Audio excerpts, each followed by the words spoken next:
Hello, everyone, and welcome to another episode of the SempreMilan podcast. I'm your host, Ollie Fisher, joined once again by Anthony Torgrud. What's up, guys? Glad to be back. I know some of you were bummed out to see me. Fuck you. And here we go. Me, first and foremost, because it means we've got another therapy session to go through. Yeah. How's Maddie? How was Maddie? It was good. Where Yeah, it is was nice Maddie? seeing him. He's gone now. He was only here for the night. It was just the halfway point of a road trip. So he just stayed for a day and a half, got here late Friday night, stayed for Saturday, left Sunday morning. But yeah, it was good seeing him, watched the game. Obviously, we didn't win. And that was that. Yeah.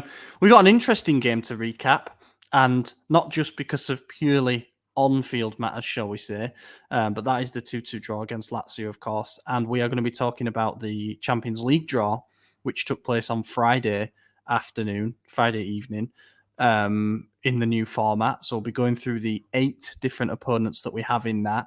Obviously, there's no game to preview because the international break is upon us, but we'll talk a little bit about what that means, because it's not the best moment to be going into a break, really, or maybe we need it, a cooling break, if you will, which is a phrase that's caused quite a lot of shit. In fact, half an hour before we started recording this, not even that, 15 minutes before we started recording this, Leao's tweeted a picture of Di Canio doing a fascist salute, so things are going really well, I would say, so far this season. But before we dive into the episode, thank you, as always, to our Substack founding members, Des Windsor McGlynn, Tito, Matt Morris, Pullman, Joey Gawler, Kemin, MJ, Mats, Luke Villano, Raul Escobar, Rajak, Carlo Fassi, Nasser, Merlin Flinker, Derek Favretto, Heavenly 13, Mike Schulz, JT Physio, Tarek, Marco Villela, and Roberto Recinos. Thank you so much for your support. I'll just quickly skim over what we've had on the Substack this week, because the main thing, and the thing that I would encourage everybody to go and read, reminder, you can try a week for free to see if you like it, but Isaac has done a financial breakdown of Milan's 2024 summer window. I know what you're thinking. It's all numbers. It's going to be accounting stuff, blah, blah, blah. But the big thing is, the big angle on it is, could we have done more? People were saying we weren't ambitious enough in the summer window. Did we have more to spend based on how our financial strength has improved over the last couple of years? That answers it. And the answer is interesting. Let's put it that way, in terms of pushing the boat out a little bit more. The most recent bonus podcast that we did was Hot Takes, where me, you, and Maddie gave our hot takes for the season. Some Milan related, some Serie A related. That's always fun to look back on. And yeah, there's other articles on there, but I would absolutely encourage everybody to go and read that financial breakdown. Talks about the impact on the budget. And yeah, essentially, could we have done more? Right, let's dive in. Winning is boring anyway, isn't it? Yeah, I don't know, because we haven't done it in so long, so I don't remember what that's like. Yeah, shit. The situation, winning is nice. We have won just one of our last 12 games across all competitions, stretching back to last season. The last game that we won was in April. And obviously that includes 2 legs against Roma in the Europa League, which didn't win either of them, and then the rest of the league games. And we have not won any of our 3 league games to start this season. We haven't kept a clean sheet in over 4 months. Okay, a couple of them we spent off, but it's been a while since we weren't picking the ball out of the back of our net. We knew the pressure going into this game. It was, I don't want to say it's a must win, but because like in table terms, it's not. You're always still going to be within reach of teams at this stage of the season. But it felt like a must win in terms of where the group were at from a confidence and a morale standpoint. The best place to start with this is the news that came out on Friday night that shocked us all, suggesting, and we haven't fully believed the lineup news that's come out because of the Milanello wall and stuff like that, but suggesting that Fonseca was going to bench Theo and Rafael Leao. That ended up happening. He actually did it. He justified it after the game and before the game by saying he spoke with both the players. They're just not in great condition. I think we kind of saw that from Theo in the Parma game. Like should he have busted a gut? Yes, absolutely. But maybe he physically wasn't able to, things like that. And both players went to the knockout stages of the European Championship. They've had less time to work with the others. You worry as well, given what happened with Morata, who came and joined the group late. Could they be uncomfortable, and could an injury develop from that? So I think they just took a bit of a precautious edge with it. But still, we went into the game without our two best players, and that made things instantly uphill. Yeah, I was shocked. Theo, I kind of understood based on how he did at Parma. And we did see kind of his fitness levels were questionable. He wasn't involved in the preseason tour at all, so I thought, okay, maybe this is a fitness related decision or even a performance one based on Parma. I was shocked to see Leao bench just because it's Leao. It doesn't matter his physical condition unless he's coming off of an injury. Like he's got to play, and we saw that when he did immediately come on and score. But I was really shocked to see that. I didn't anticipate those rumors to be true. Like you said, the reports have been wrong so far every game. And then when it came out, I thought, wow, that's interesting. Upsides, I thought Pulisic did look good on the left. I have no issues with that. But you just, when you have a guy like Leao on your team, it just doesn't matter where he's at. Obviously you could be critical of him if he's being lazy or not giving his all or whatever it is, behavior, all the complaints that people come up with, they could be justified, but at the end of the day, that is probably the only world class forward we have on our team, and you got to play him when you have him regardless. You would never see Messi playing off the bench in a situation like that. You wouldn't see it with Ronaldo. You wouldn't see it with any of the other greats. You play your best players from the first whistle. 3 games into a season, not enough has happened to say like it's a punishment, a behavioral thing. It's too early for that. I don't know if it was to prove a point, like people were saying. So a lot of people talking about Fonseca's got the balls to bench him. Obviously, that was not the right choice. We did look good to start the game. Well, I should take that back because the opening minute we almost conceded again. Yeah. But we were ahead for the first time all season in this game fairly early on. Was it like the 15th around there, something like that we scored? Yeah. It was inside the opening 20. Yeah, Pavlovic, great header from a fantastic corner from Pulisic. And then, felt like we were coasting the rest of the first half. There wasn't really any issues. We did keep our shape. Everything was going well. And then it wasn't. The second half started, and again, things were fine. It was looking good. And then in a 5-minute span from the 62nd to the 67th minute, we conceded the exact same goal as we've conceded every game. We've conceded 6 identical goals this season in 3 games, and that's a problem. They're all coming from the right side. They're all just loop and cross in, and they find the guy making a run. I don't understand why we can't defend this all of a sudden. We're seeing everything Pavlovic is doing, and he's a fantastic defender. Really happy with him, but he's been beaten on these, and so is Tomori. So while we're keeping out the long shots, we're keeping out the shots down the middle, and people shooting directly, we can't stop this specific type of attack, and that's scary, knowing that everybody in the league is capable of doing that to us. So very frustrating. We're going from 1-0 up thinking, okay, maybe everyone's settling in. We're getting our fitness back. Things are going well. They're understanding the plays now. Cool. We're going to bounce back. Rough opening, but it is what it is. Lazio is a good team. We're going to get this win. Awesome. And then we're behind again for the third time this season. And Fonseca makes a quadruple substitution. Musa, Tammy Abraham, which everyone was excited to see. Obviously, he had signed, the night prior. And then the 2 guys who were benched for what people believe was to make a statement. Now, whether it wasn't, whether it's physical or not, we don't know. But if you bring them on immediately after you go behind, you're admitting you made the wrong call. If you bring them on before you go behind, then you're saying, okay, now you could go play. We need it. I don't know. It doesn't look good no matter what. But they came on, and to their credit, both of them combined it with Tammy. So all 3 of the 4 subs who just came on immediately, 10 seconds later, Leao scores a goal.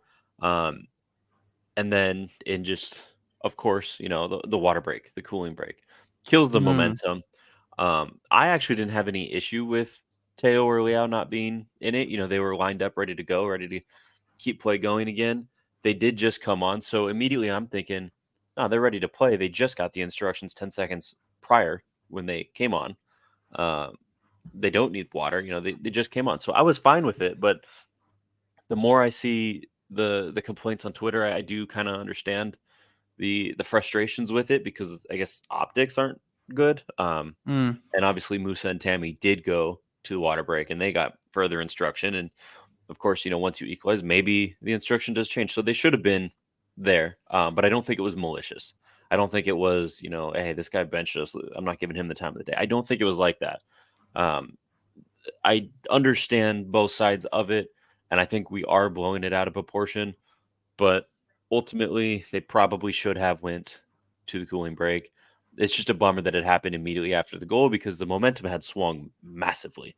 When you bring on 4 players, 2 of which are your superstars, one is a brand new striker signing, and 10 seconds later you get a goal, the other team's going, oh no, we were playing the B team, now we're up against the A team, and it's not looking good. If we just restarted right away, who knows? Maybe we would have pushed for another one, but instead we took that cooling break, and it let all that momentum die down. Everyone was able to calm down, and it does derail a game. So hopefully, I think we're done with cooling breaks once we return from international. I believe they're only in August, so hopefully those are done. And yeah, I mean there isn't much else after that. After the second goal, it was kind of a stalemate. Yeah, cooling break and something that at the same time seems to have warmed everything up quite a bit. It's ironic. One thing I will say is the game was played. I'm not using this as an excuse for anything, just a bit of context. It was 35-degree heat that the game was being played in, which is 95 Fahrenheit. It's fucking hot, and Rome is humid because it's further south than people realise. So it must have been horrible to play football in, to be honest. 100%. And I think that's why, even after the cooling break, as you say, a bit of a stalemate to end the game, I feel like that's why, both sets of players looked fucked, to be honest. I think they did throughout the game. Like there wasn't an awful lot of. I think the first half was absolutely our best half of the season. We took the lead with a well taken set piece. Good header from Pavlovic. Really happy for him, because I feel like he's going to become one of those, not passion merchant, but I hope he becomes one of those big moment players, and somebody that you look at and you think, yeah, he gets it. He's banging the badge and stuff like that. And I think he could become a fan favorite very quickly.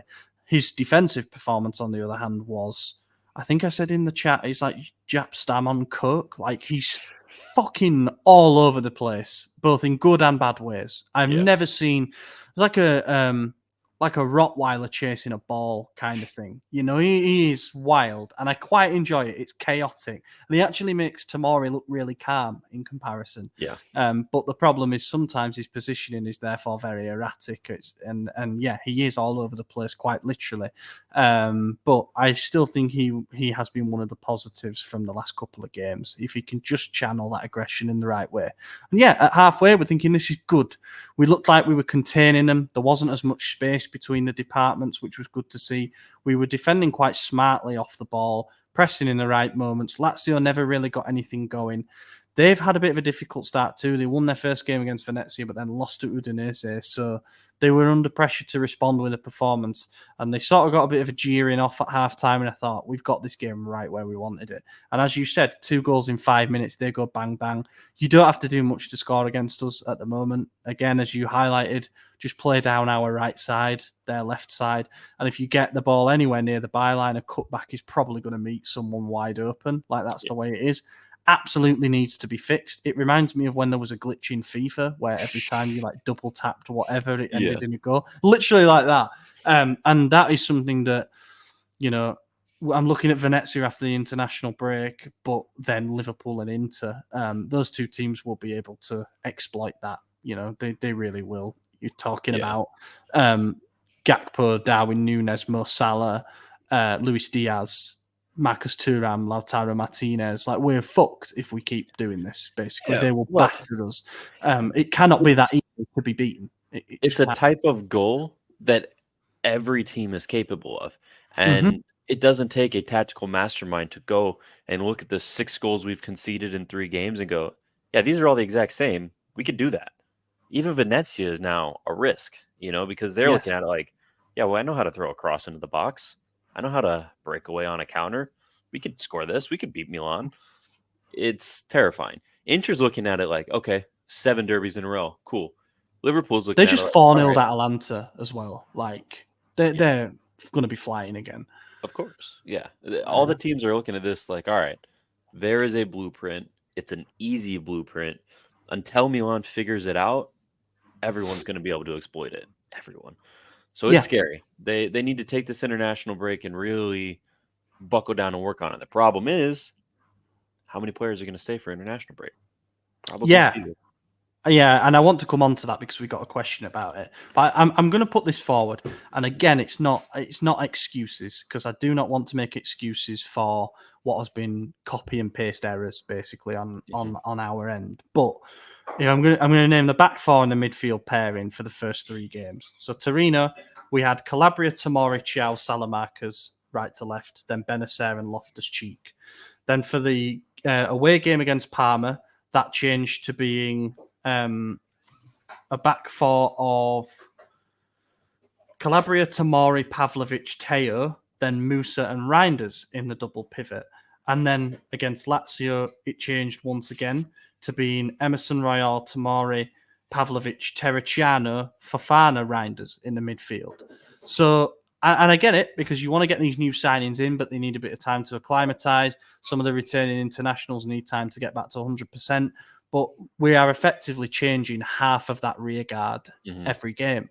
And the lack of chemistry that comes from that it's not only predictable, but it's only natural in a way, What I am absolutely adamant needs to happen is that he needs to use the break.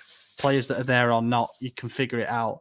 He needs to use the break to figure out exactly which back four he thinks is best, which midfield double pivot he thinks is best, nail down his starting 11 and go from there, because we cannot be having these repeated changes from week to week, because we used something like, I can't remember the exact number, but it was somewhere in the 20s, 25 plus defensive combinations, like change from, as in there was only a certain amount of games where we had the same back four from one to the next. Other games it changed last season.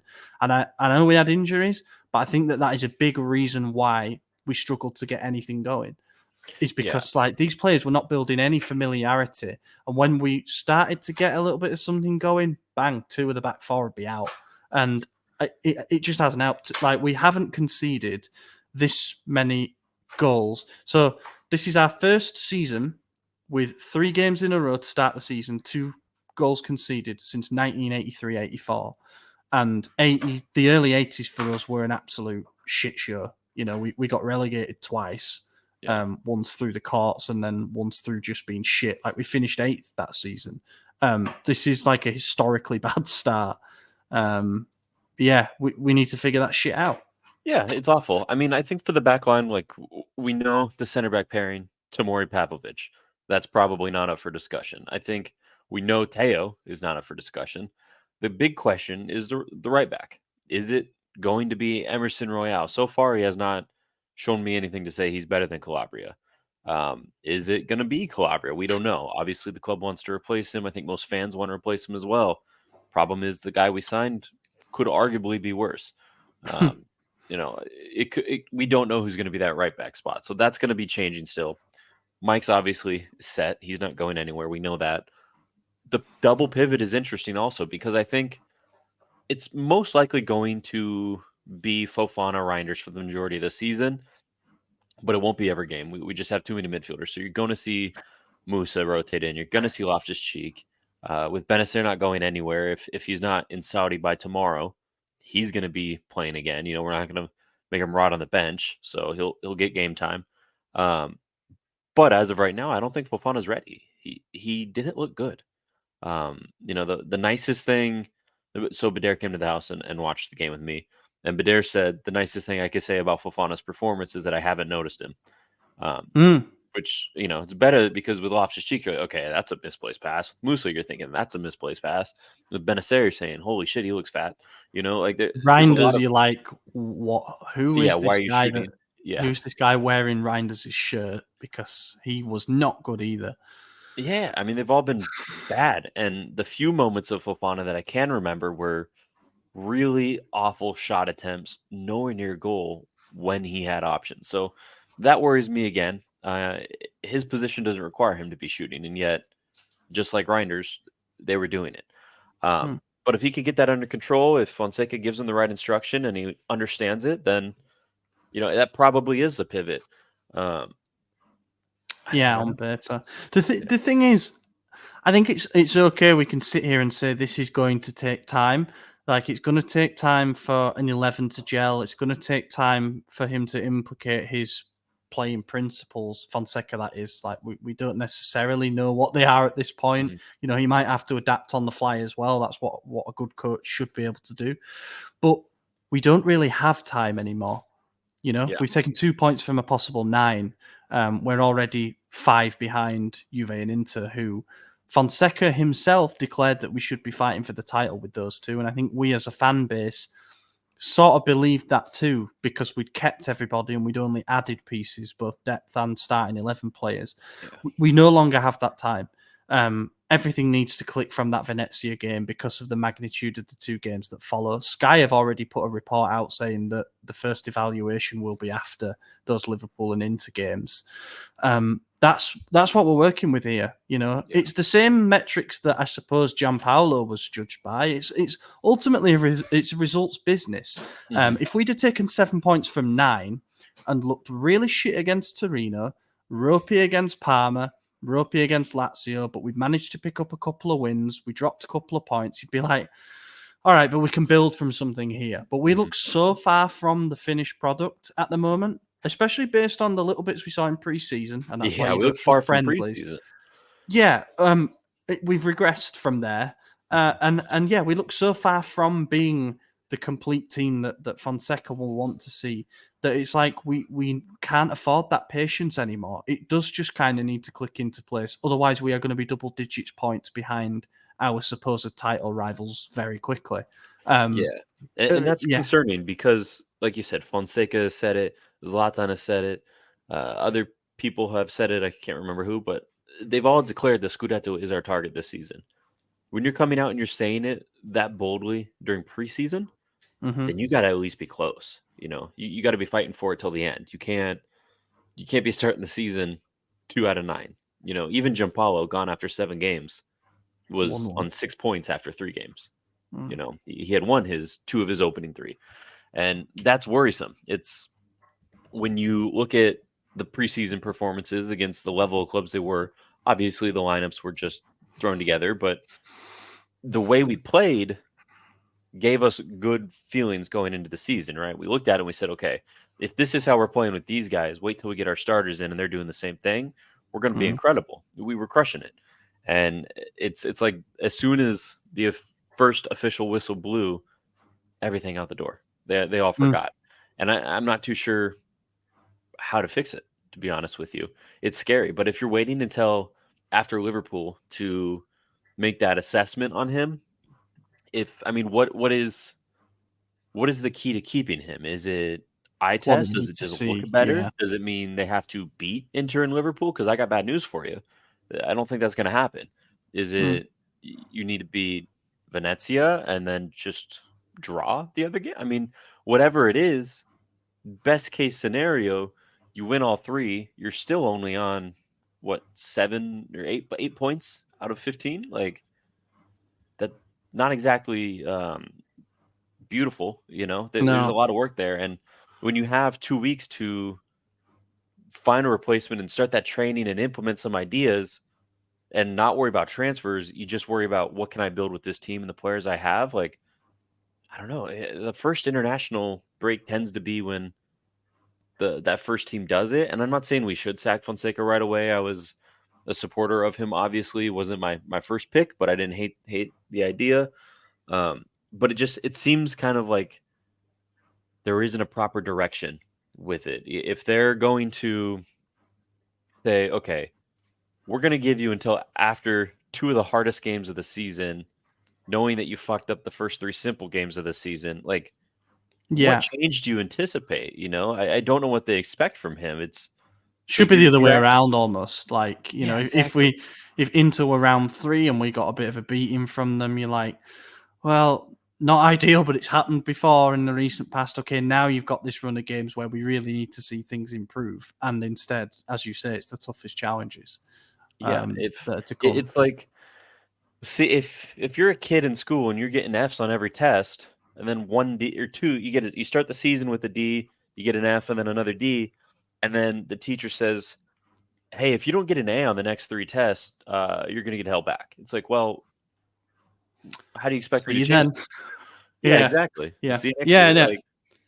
It might just be a bit of dramatized reporting, given where we're at. It's the international break. There are plenty of websites, ours included, that are looking to keep attention because a lot of fans are ready to zone out already. Like, it's that bad. It is. I want to go back to the cooling break thing on that subject, because I'm exactly the same as you. When it happened at the time, and when I heard the justification from Theo after the game, where he said, we just come on, we didn't need water, we knew our instructions, I was like, I'm okay with it. I really don't think it's a big deal. It's just like a timeout. If anything, I took it as our 2 best players staying on their side of the field to be like, come on, let's get on with it. We've just equalised. I want to push on and win. I'm not going over there. Let's get fucking on with the game. However, I'm also like you in the sense that I've flipped and I realise how bad it looks from an optic point of view. It's not like, I don't think it's blatant dissent. As you said, I don't think that they've said we're not going to listen to the coach's instructions. But I do think that the plan will change, having found the equaliser that quickly after the 4 subs were made. I do think that there was fresh information to take on. And I do think that they should have been there to listen to what the coach had to say and also talk with teammates. I haven't seen this clip, but apparently Tammy was shouting them over and they just didn't go. I mean, I feel like you should go. you should be there. You should listen to what's to be said. Also stops others having to relay information as well, based on the plans that have changed and what have you. But it's more so what it does with the media narrative, because what the Italian media are like. They're going to dig their teeth, their entire mouth around this and latch onto it for the 2 weeks that are to come. Now the headlines are about a split dressing room, about Fonseca losing 2 of his stars. It's a reaction to them being benched. And then you've got people like Paolo Di Canio and Capello coming out and saying it's immensely disrespectful. In my day, they'd have been pinned to a wall and punched. That's exactly what Di Canio said as well. He's not exactly the most, I don't know, level-headed of blokes, shall we say. Actually, he's a bit of a bell end, to be honest. But that's it. It just gives them ammunition to shoot at us. Zlatan not being there. Understand he was on vacation. He can have a break. There's an international break coming up. He could have been there, in my opinion. Anyway, whatever. I go both ways on the Zlatan thing, because it's like, the main portion of his job is during that transfer window. So window closed, okay, vacation. But you're right. If the window closed at midnight that night, delay your vacation 1 day. Watch the game with the team. You're already there. So that is interesting. I don't think there's much to look into on that, but I do think, again, optically, it doesn't look good. It looks bad. Yeah, the whole thing is it just creates a feeling of disharmony. And I'm not saying that if it's actually present or not. We won't know what gets said in the dressing room, because apparently Ibra went down to the dressing room after the Parma defeat and tried to rouse the troops. They were saying it was positive, but that's the line that comes from the club. You never know what it was actually like in there. They might be saying that was a shocking effort from some of you. And you don't know what happened here either, because Jerry was in attendance at the game, but he didn't go and speak to the team. But Furlani went down before the game and told the team that he was there. That's all a bit strange to me as well. What's he going to be saying? Oh, the owner's there. You better put in a shift, lads. Like that wouldn't rouse me up, to be honest. Yeah. And that has been confirmed. So that, the whole thing, none of it is like, I see a very united group. the whole narrative around the team at the moment is how it's we're in crisis. Basically, the word crisis has been used a lot, and now we've got a break that may or may not be productive. Personally, I'd rather we have a few more days on the training ground before playing Venezia next weekend, because we need to find a rhythm quickly, and this just kind of breaks it all up. But what I will say is, in terms of a performance, I do think that this gave us the most positives. I think the first half was enough. I think that we saw that Theo, Tammy, Leao link up looking nice straight off the bench. I think we're going to see that in action against Venezia after the break. The goals we let in were shit. That needs to be fixed. But yeah, I don't know, man. Trading blows. I don't know how important the Nations League competition is to most fans, federations, and players, to be honest with you. But honestly, I'd like to see us withhold a lot of the players from international duty and just say, look, we got to get our shit together. Like the USA games, those are friendlies. Pulisic doesn't need to be here. Keep him there. Keep training. Do better, because he was one of the bright spots on this game. Yeah, his work rate keep was them there. Keep all of them there. Let them know that, like, look, this is not a vacation. This is not a job where you can't get fired. People get sacked all the time in football. People get sold in football. Like, earn your spot. Do your job. Let's see some improvement here. Let's stick behind. Go into a retreat. It's a punishment. You get punished when you lose or don't win for the opening 3 games. Like, now they get vacation. That doesn't seem right. They should be stuck there. They shouldn't have their phones. They should be in a retreat like the old days, and they should be working their asses off to get better and make sure that they do get that win against Venezia, that they don't embarrass us against Inter again. I don't even have to win against Inter. I just want a close game. I want a good performance. I want to feel proud. Like, okay, we did what we're capable of and we fought our best. I'm not saying we have to win. We don't have to win. I don't expect it after this many defeats in a row to them. Honestly, I don't. No. But I do expect everyone who gets on the field to give their all and, make us proud. Whether it's a win, loss, or draw, just don't look like fucking idiots. Don't disrespect the badge. Don't be jogging when your man just beat you. Like, you shouldn't be. Did that, didn't he? Yeah. Oh, I was talking about Theo, to be honest with you. But Well, yeah, there's plenty of players that are guilty of that. The players do look like they're running on empty. Whether that's physical or psychological, I think it's probably a mix of the both at the moment. But the body language has been shocking, and absolutely needs to change. I think a lot of the players, just on what you said there, I think a lot of the players, if it were up to them, would probably stay as well. I don't think that these first internationals being so soon into the season is good for anybody. Mm-hmm. The countries as well, because like you've got players being withheld for like slight knocks and things like that. Like Barella is not going to Italy duty because he's having something done with his sinuses, but he's expected to be back for the first game. So it's like, I'd rather we don't send them, to be honest. But they're going to go, and we're going to have to figure it out without most of our key players again, which is shit. And they're probably going to come back tired. Thankfully, most of them don't have that far to travel. When do USA play? Saturday. Right? Okay, right. So that's not too bad. And I know that I think Theo and Rafa both have home games. But yeah, it's just been a dreadful start. There was a little graphic that Tuttosport put out in terms of coaches to take over at Milan from 1984 onwards.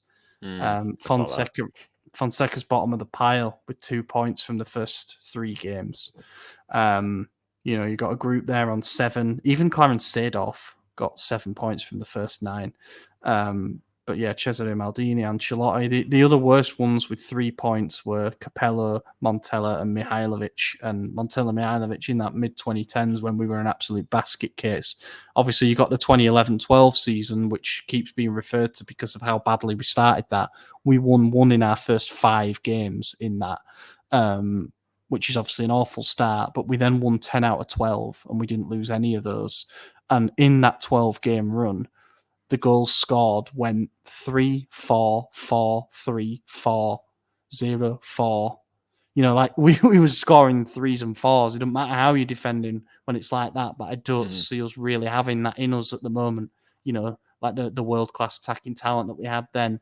I just worry about the character because obviously we had Zlatan then and players that have been there and done it. And I just don't know if we can dig ourselves out of this. Like, it's unfortunate. I've seen a lot of tweets and stuff, people writing things off already, and I just can't bring myself to like construct an argument as to why we should remain optimistic, you know?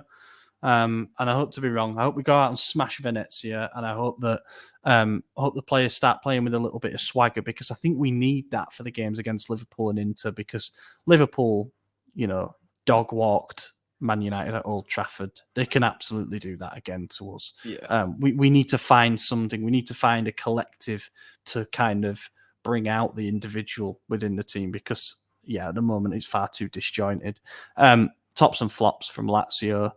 Top for me, I am going to say I'm going to say Leao, actually. I think he came on and lit a spark. It's hard to pick, you know. It is hard to pick. I mean, the best moment of the game was right when he came on Yeah. and they combined. That was such a fantastic play. And that's why I'm not 100% giving up on the season, because if we could do that in a moment's notice, if we could just defend a few simple crosses, you know, all of a sudden now we're a good team. So it's interesting. But yeah, Leao actually is a good shout. And I thought about picking him. I also think about picking Pavlovic, but knowing the goals that we did concede, I don't feel comfortable doing that. Yeah. I'm leaning towards Pulisic just because of that cross, and he really did have the best work rate of anyone in the game. So I think I'm going to give it to Pulisic as my top right now. Yeah, I think that's fair. The amount of times that I noticed him being the only one pressing, I thought, you poor bastard. Like, you're running your balls off, and as I said, it was hot. Like, it cannot have been nice to be playing, but he kept going.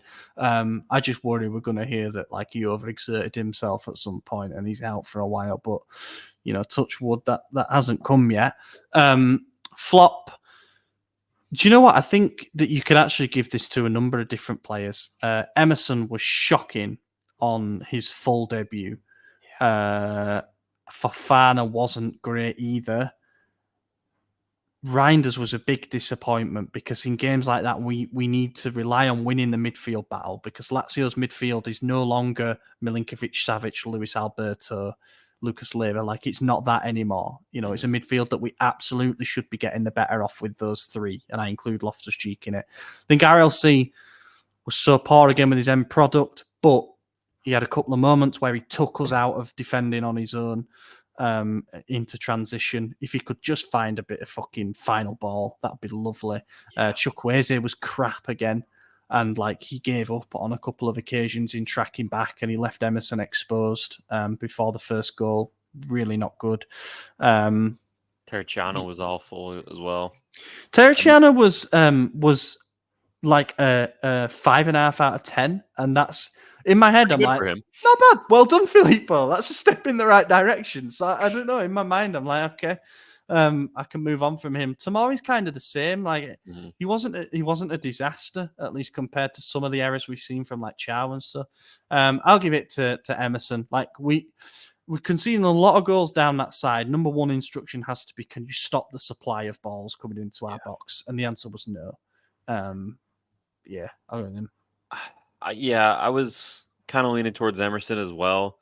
I just wanted to look down the list, make sure I don't forget anyone who may have done something. But yeah, I've seen some hate for Okafor, and I don't like that. No, I thought Okafor actually had a good game. Obviously, he didn't score anything or assist anything. But I thought Okafor did decent. Feeding off scraps, very little service. That's the other thing too. Yeah. Now, do I think we would have scored that goal if we brought everyone on and kept Okafor over Tammy? No, I don't.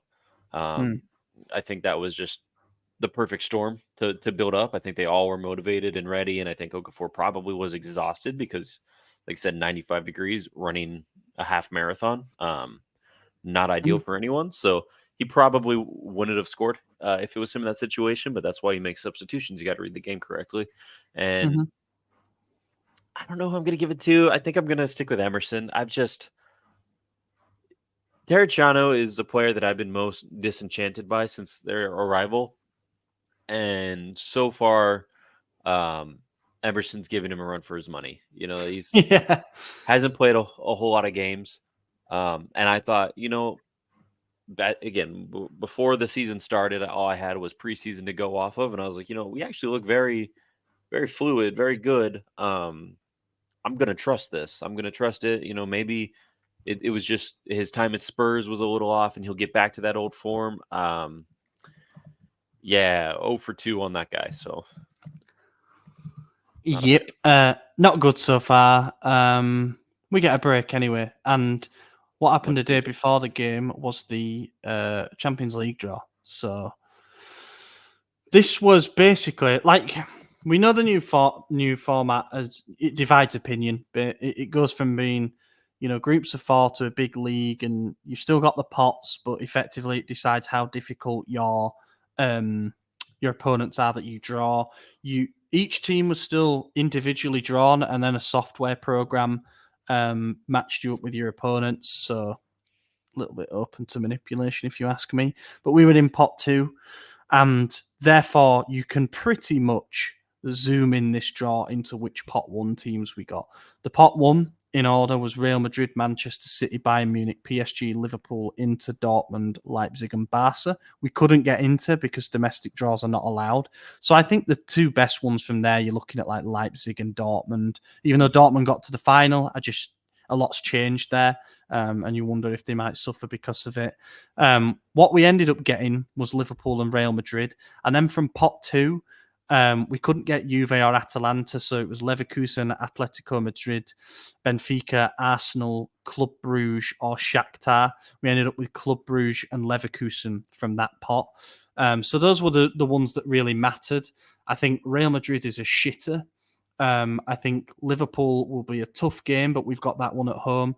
Leverkusen arguably, along with Arsenal, the toughest team from that pot 2 to draw, but we got Club Brugge. Overall, I think it's a bit of a mixed bag, the draw. Yeah. Probably slightly more on the positive side. Yeah. I do think I enjoy the new format. I actually had a lot of fun during the draw watching it. It was just exciting, knowing that each team's going to play are different.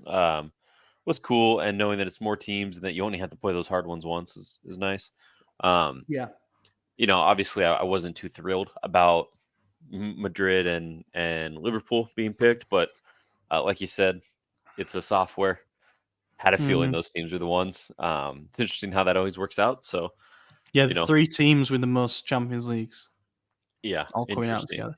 But the rest of it, I mean, doable for the most part. I'd say Leverkusen is tough. We'll see how they carry that second season. I know they've already lost this season, so have they? Yeah, they lost this weekend. Yeah, they lost 3-2 to Leipzig on Saturday. Yeah, but then the rest of it is pretty solid. I think Bruges is beatable. I think Slavian Bratislava is beatable unless Kushka scores a screamer on us. Nailed on. Red Star Belgrade beatable, and that's a home game, so that's good because if it was in Russia, it'd probably losing. Girona, in Russia, Serbia. That edit. That. Whatever. Red Star, they're all the whatever. I think it is military inspired for what it's worth. Yeah. But Girona probably beatable. I know they obviously had their great season, but Duvbrik's gone, so we'll see how they get on this season. That game's not till January, unless I don't know if this is correct or not. If the it is okay. Zagreb is a tough away day. That's a tough away day, but it's again a winnable game. So yeah, I don't know. I think the hard part is getting through because you have to look at how everyone else is doing as well. So it's not really up to you. I mean, it is. You got to win all your games, then you're most likely going to be through. But it'll be interesting. So Do I think we'll be in the top 24 out of 36 teams? Yeah, probably. Mm, Will we get to that round of 16? I don't know. I really don't know. It might be that we lose in the wild card. I don't know what it's called. I'm just comparing to this NFL playoffs. That's the way it seems to me. mm. What is that first? Was it just play in or something? Yeah, so 1 to 8 go through automatically to the last 16, and then the Right. middle 16 teams Yeah, 9 to 24. get drawn against each other to make up the remaining 8 teams, basically. Right. But what is the name of that round? I think it's just playoff round. Playoff round. Okay. Yeah. Yeah. The I think I agree. I think we will absolutely be in those top 24 teams. The reason I say that is because I think there's 4 teams that we've drawn that will be below us. Mhm. I think Club Brugge will struggle, Slovan Bratislava, Red Star, Dinamo Zagreb, potentially even Girona, depending how they do with what we can call second season syndrome under Michel. I think that could be 4 or 5 teams that finish below us. The problem that we've got in terms of aspirations for even the top half, let alone the top 8, is that we play Liverpool, Leverkusen, and Real Madrid in our first 4. Sorry, Yeah. with Club Brugge being in there as the other fixture. We could quite realistically win none of those 3 games against, and then we'd be really fighting an uphill battle. It would put a lot of pressure on the Slovan, the Red Star, Girona, and Dinamo games. Like those become all must wins then. You got to think Liverpool at San Siro. What I want to say is really, really vocal home crowd. We will nail home that San Siro atmosphere. We'll make it very difficult for them to play. But Yeah. what we've seen on the field doesn't lie to us. And I just think Liverpool would pick us apart at present. We need a big improvement on our part. And that's a Liverpool team under transition Mhm. under Arne Slot, a new head coach. They're out of the Klopp era. Leverkusen, they should just have too much attacking talent for us to be able to cope with at the moment. Club Brugge, that should be a win. No 2 ways about it, at home especially. And then Real Madrid away, what they could do to us with that front line as well. So realistically, we could lose 3 out of 4 to begin. Yeah. Like the teams that we've drawn is good because I think we could win 4 or 5 games, but the order is bad, if that makes Yeah, sense. exactly. It's too Exactly. front loaded. Yeah. And that's where I think the pressure could really build for those back 4 games, and I don't know how we'll cope with that, especially if we're like still 6th in the league or whatever. There'll be too Yeah. much to deal with. That's kind of my main concern as well. I mean, like I'm looking at it and I do think there's enough teams that will do worse than us that will be in that top 24. I was thinking maybe PSG would have fallen off because we don't know how they're going to be without Mbappe. So I checked how their first 3 games have Mm-hmm. started. They've scored 13 goals and conceded 2 and won all 3 games. So they're doing just fine without him. Hot take: Um, they'll be a better team without him. I genuinely most believe likely, that. Same with most likely, Neymar when he left. yeah. Yeah, I don't know, but like Young Boys, Stuttgart, Strum Graz, Sparta Strum, Prague, Sturm, whatever. Shakhtar yeah. Donetsk. I'm just going down the list of teams I think will for sure be below us. Salzburg, Eindhoven, maybe Monaco and Lille. I mean, Mm. Red Star, Feyenoord, Would be ironic if Lille finished above us. Zagreb, I actually kind Brest. of want that to happen. Brest is not finishing above us. Like, there's a decent amount of teams that I'm just confident will be making up that bottom section. So we should be fine to go through. But like you said, it's a top heavy schedule for us, and we're gonna be going into those final games do or die. Yeah, we are. We are. It's good to be in it. Don't get me wrong, and I think having 8 Champions League games and, as you said, playing each opponent once, it adds a bit of variety. It's going to be Mhm. novelty, Yeah, and the table's going to be changing so much from game to game because it's one big league. That's going to be fun. Like yeah, you could lose a definitely. game and then you go up 10 places in the next thing. That will be really fun to follow. And I think it's because there's 8 different opponents, it's produced some matchups that look wild, like Aston Mhm. Villa v Bayern Munich and stuff. It's good. I'm looking forward to seeing it. I still don't think we necessarily needed the change, but here we are, and we might as well embrace it. And we got some okay teams, so we can't necessarily moan. Some like Inter got a bit of a tough draw, but I think they'll go through. Like no Yeah, team gets away with it, right. basically. Which was the Um, whole point of the change was to make sure that you get big matches early on, and I think that's good because you're right. You don't really watch a whole lot of the group stage outside of the team you support. It's at least I don't because I have a job, but it's like I don't know. Speak for You don't yourself. care. So, Yeah. but now it'll be interesting. Might be exciting. Yeah. Yeah. As mentioned, Liverpool at home, the first game that comes before Inter, so it'll be interesting to see how we juggle those commitments. But fingers crossed we start on the right foot. Let's do some questions. The bonus podcast this week is going to be on Tammy Abraham because he was the final signing that we got over the line. Came on a season-long dry loan because wasn't enough time to figure out the difference in valuations and the technicalities to make it a permanent deal swap. But yeah, he arrives. Alexis Salamakers goes the other way. We're going to do a deep dive on him later in the week, so stay tuned for that. We've already seen a bit of him, and he did well, so that's good. Questions. Hassan says, bit of a statement rather than a question. Now we see the price of letting Maldini go. I presume he means Paolo, not Daniel, but Daniel did score a belter against Fiorentina in a game that Yassine Adli got a 95th minute equaliser. That's a big fucking two fingers to us. But I still think neither of them had a role in this team, so it's what it is. Always said he's the gel for this team. I stand by my word, even though I know some wise asses will say he bought CDK and Origi. Yeah, but you also got Theo, Maignan and Leao's renewal. They gave him nothing to work with. Thoughts on the Pro Maldini brigade using now as the moment to strike? It's expected and understandably so. I do actually agree with him that he wasn't given enough to work with. But again, what he did have to work with was unsuccessful.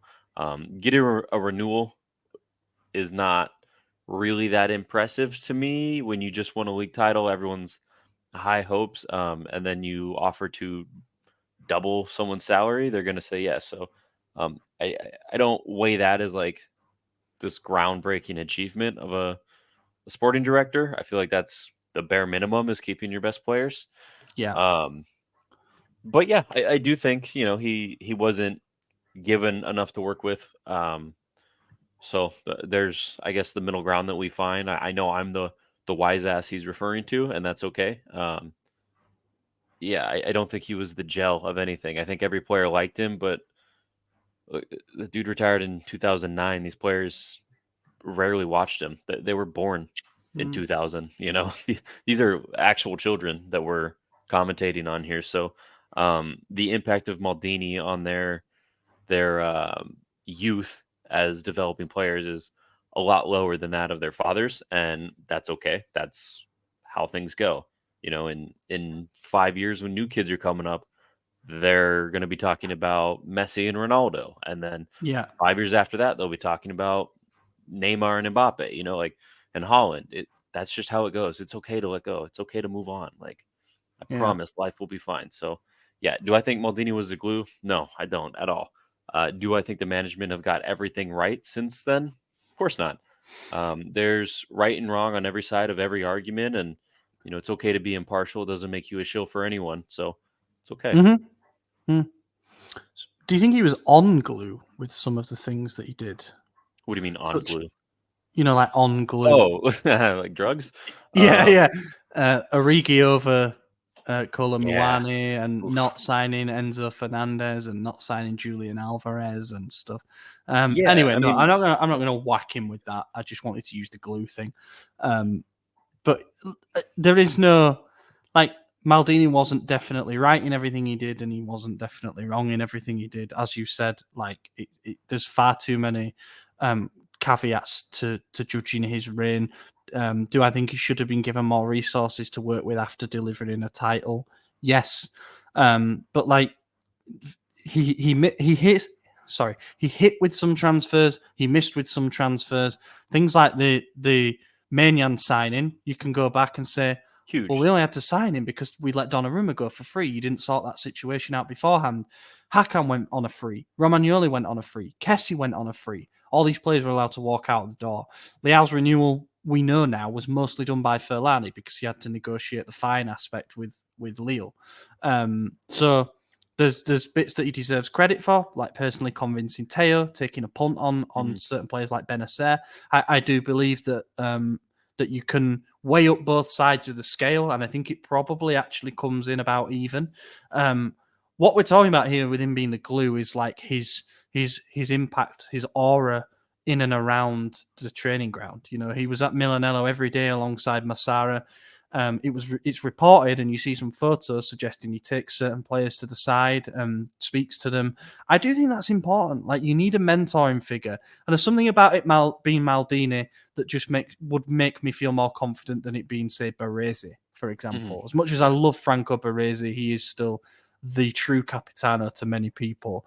There is something about it being Maldini, without a doubt. It's kind of like what I was saying. Like, I've never watched a Baresi game in my life. I was born in '93. You know, like I saw Maldini play. That's why we value Maldini.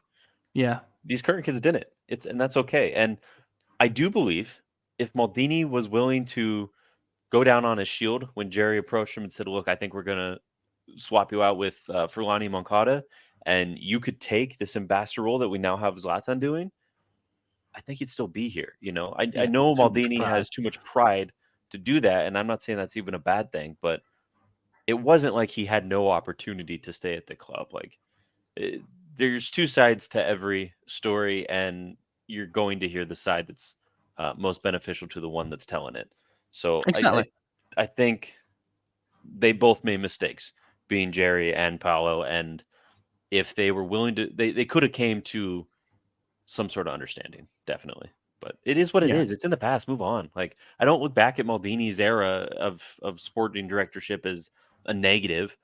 Just like I don't look at the current one as a negative. I don't even look at what Mirabelli and Fassoni's as a negative. Like, that was a very fun window to have. You know, we all enjoyed that summer in the moment. Like, it brought us a lot of useful players as well. I don't, when I hear that, like, what a disaster Bonucci was, like, we weren't all hyped as fuck that we poached Juventus's captain.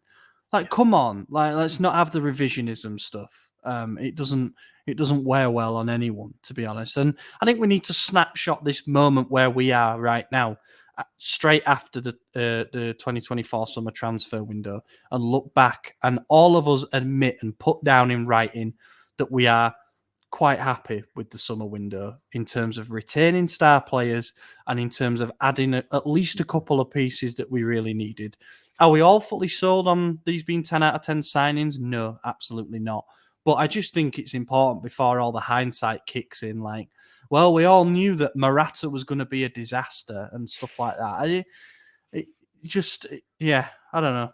Time passes and shit changes, and I think people need to move on from the Maldini era, especially given that the players that remain from that Scudetto squad is just getting less and less as the months go by. I think there's now only like 5 or 6 players left from that entire squad, which is let's see, Leao, Theo, Mignon, Tomori, and Calabria, and Benacer. That's it. Yeah, at least out of starters. So. Yeah. I think so. Salamakis was one of them, but obviously he's gone now. So yeah, it's I don't know. Like, football changes, everything changes fast. Would I like it if everything stayed as one big happy family? And yes, but I also, for the record, I do think we had an opportunity to build on that Scudetto season, and I think we whiffed it massively. I think that in that moment we were so far and above the best team in the league that we could have built on that, and we entirely fumbled the bag by Maldini going after CDK for the entire window. You know, we could have done other stuff and continued to build. Not that it was entirely his fault, but that's where, for me, the downturn began. And it's not even a sharp downturn. We finished second last season, 20 points behind, but we finished second. Now, right now, it's not looking too hot.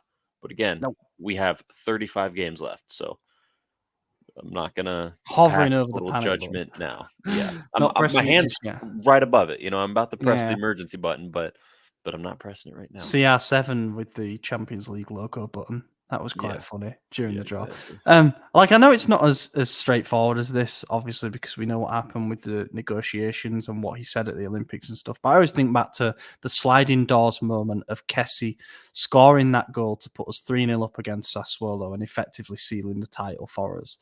And he saluted the fans as if to say, like, this is my final thing. I know it's his celebration, but it was like the final salute. And then he left, and Yeah, I don't know. It's just like, I'm not saying he was everything, but we've been talking about getting a Kessie replacement for so long, and you just think back to where we were in that moment, and it was like, we're going to build on this, and we have the financial strength to do it. We have a young core that's there to be grown further, and actually, what's happened since is probably regression. Next question, Abdurrahman, according to you, for how long will Fonseca survive this chaos? Do you think a guy like Ibra can address the situation, mainly in the dressing room? I think the reports of him having to tell Liverpool probably have a little bit of smoke behind them. I think that those might be legit because you can't go that far into a season without a win. It just won't happen. And that worries me because there were so many managers available this summer.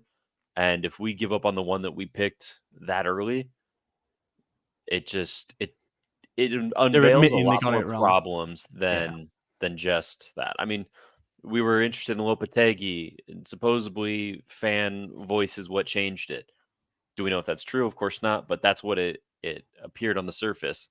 And if we as fans were able to impact a coaching appointment that drastically, that was already a red flag. And if they were to give up on Fonseca this fast, would be another red flag.